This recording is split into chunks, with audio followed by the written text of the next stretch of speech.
So when you hear a chord, primarily is 440 hertz. That is the number of waves that occurs per cycle. Hertz was actually named after a person. When you double the frequencies, 440 hertz, you get 880. So you have empirical, we have inferential, we have subjective, we have objective, and we have anecdotal. And the way they go about evidence is a sort of circular.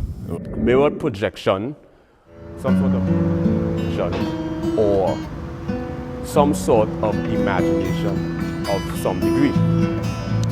Then you have the on an infinitesimal level. Now, when we get into areas like animism, right, which sort of implements, but I didn't have, right, I mean, down, what is amplitude, frequency, velocity, why do we hear octave? But that's just from a physics perspective, like precognition, premonition, clairvoyance, retrocognition, lucid dream, extrasensory perception.